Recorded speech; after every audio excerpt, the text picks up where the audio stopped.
This week on The Garage with Dennis, I've got a special show for you. We're here at the world headquarters for the one and only SoCal Speed Shops. I'm going to take you on a personal journey with three of the most influential people you've ever known in the auto industry: Pete Chapouris, Alex Xydias, and Jimmy Shine. So come with me and take a look behind the magic curtain of the hot rodding world.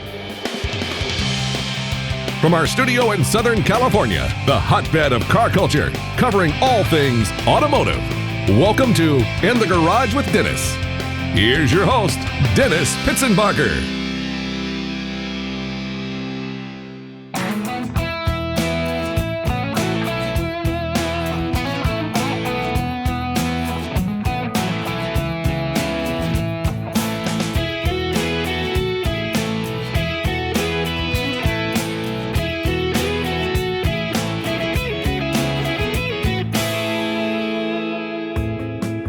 For me, it started before World War II. I was still in high school, and I was fortunate in those days that our high schools had auto shops. They don't have that now, and that's a real bad thing for kids that want to learn how to work on cars and things. But anyhow, we had a good shop, and I went to Fairfax High School in LA, and I learned how to work on cars and everything. Then fortunately for me, across from Fairfax High School, where I went in Hollywood, was Jimmy Summers' custom shop.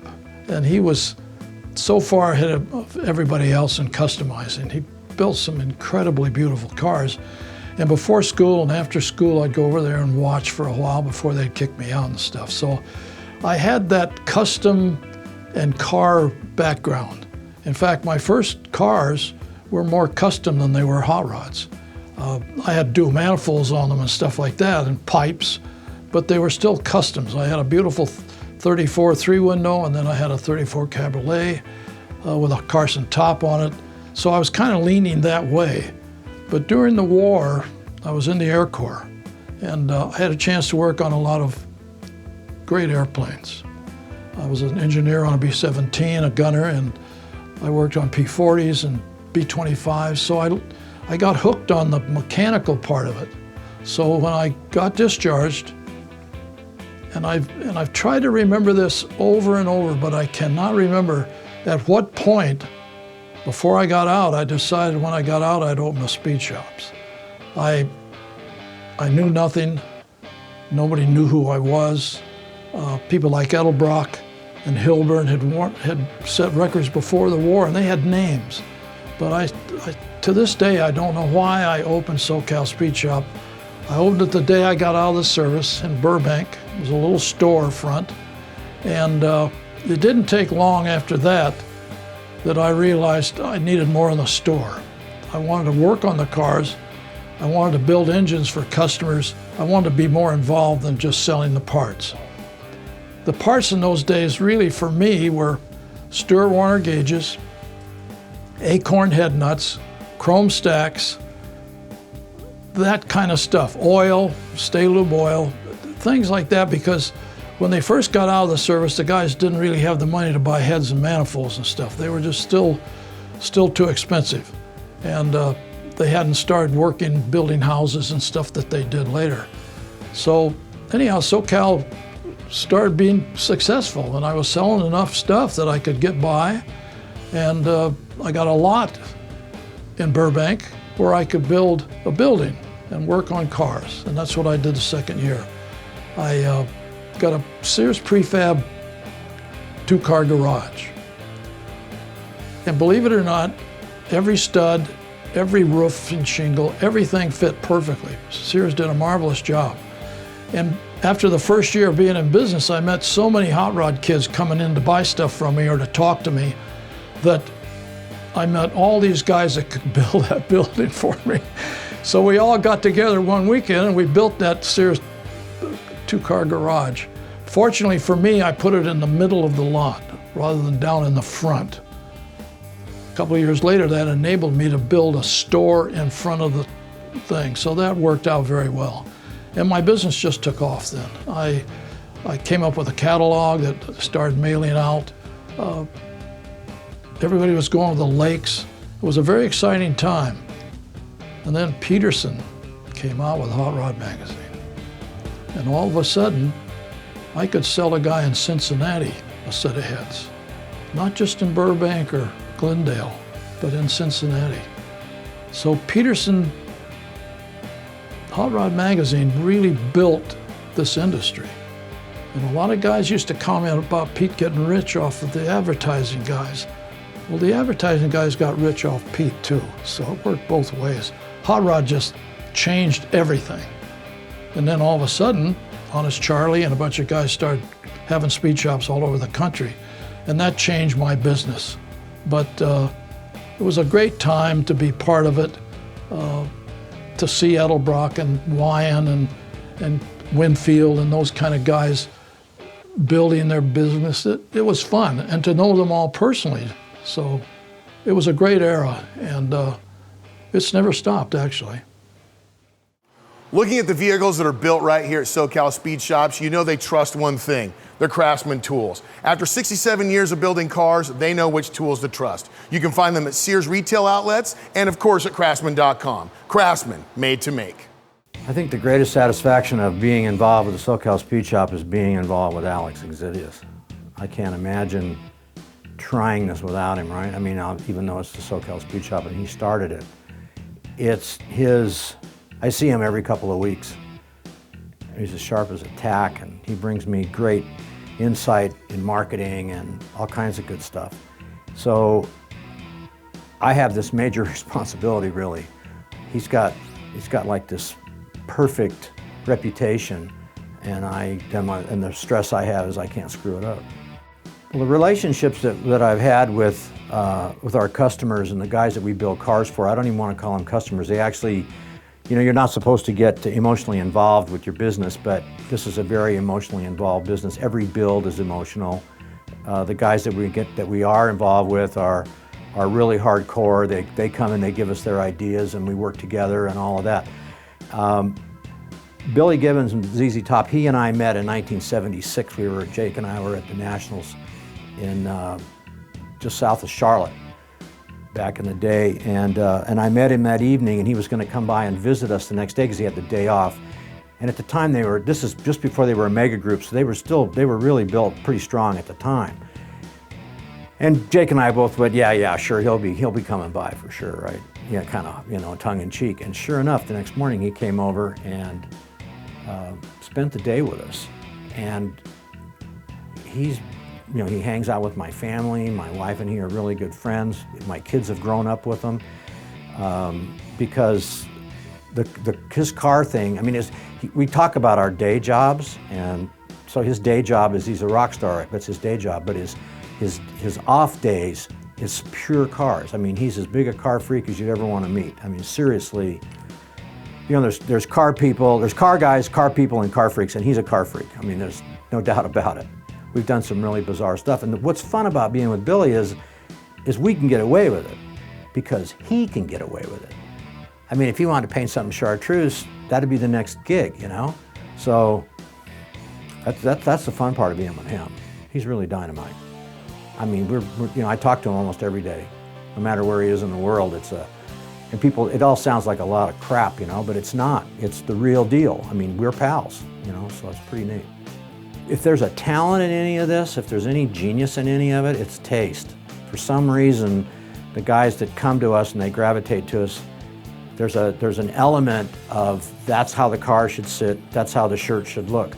It's almost like Johnny Carson asking, and I'm not trying to compare this, one night Barbra Streisand was on Johnny Carson. She was telling him how terrified she was every time she sang.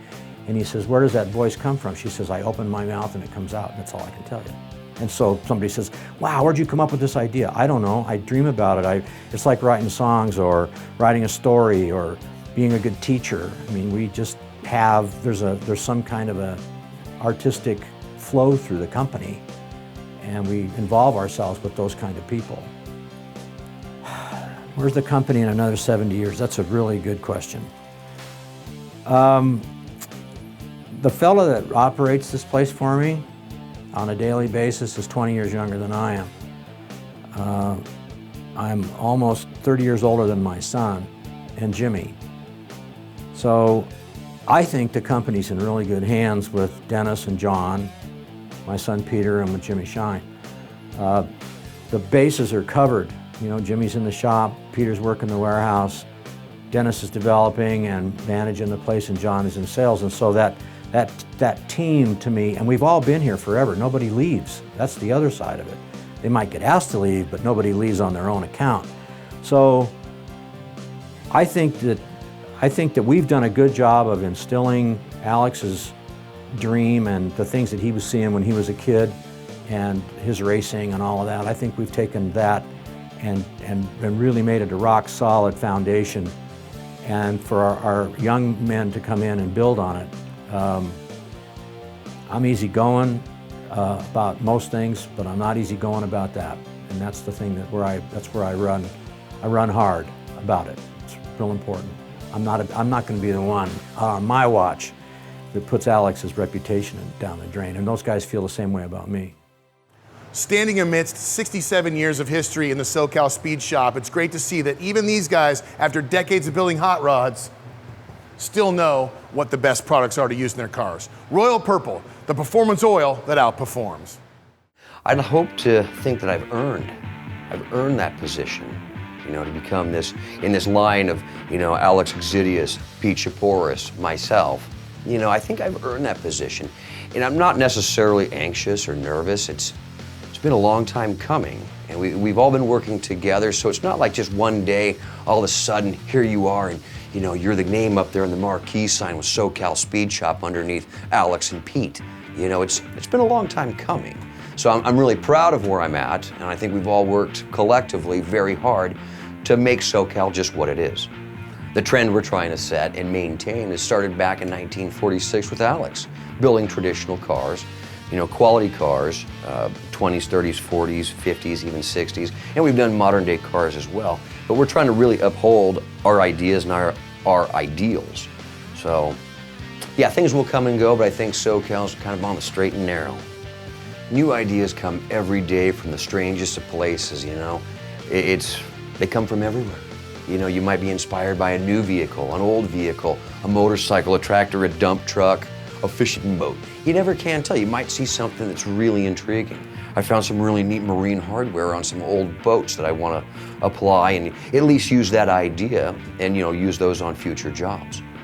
Back in the days of Alex and Pete, let's go back to Alex, okay? This is in the 1940s. I mean, Hot Rod magazine was brand new in 1948. There was no media. There was no coverage. And the coverage they did get was bad. It came out of newspapers and these damn hot rod kids tearing up the streets. Well, you look at when Alex started this, through Pete, you know, in the late 50s into the 60s, 70s. Okay, well, we started having more and more magazines and such, and he was fortunate enough to, you know, have his car featured in the California Kid with Martin Sheen. But once again, the media was so small back then. You look at the digital age that we're in now with phones and computers and television. I mean, I don't know how many channels your TV has, but I think mine has like 1,000.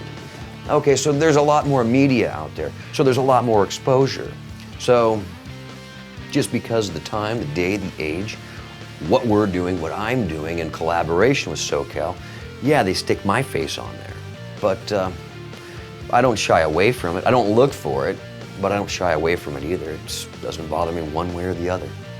Well, I guess if you're so driven as to want to make a mark in this industry, I mean, keep your head down, keep your nose clean, do quality work, but whatever you do what you like and do it good. You know, I guess if that's, I don't know if that's necessarily the right goal, is to make a mark in the industry. I mean, I think the most important thing is to go out and do what you love. You know, and by doing what you love, and that's that purity of your spirit, your soul, and your job, that will speak for itself. You want to make an impact, just do what you love. Where do I see SoCal being in 70 years? I would hope prospering. I would hope to be very diversified, grow the company. I'd like to see things such as, you know, cafes, diners, you know, and the whole family. Everybody that works at SoCal right now, we're all kind of a family. I'd like to see that to grow, and you know, so-and-so, maybe Evan has a kid, and maybe his son wants to come to work for SoCal and be a fabricator, you know, building new cars. Maybe we're building spaceships by that time, I don't know. But we're down for it. I see it growing and being strong. This is Dennis Pitzenbarger signing off. One more time, make sure if you get a chance, go to our website and be a friend of our Facebook and our Twitter pages. And until the next time, we'll see you then.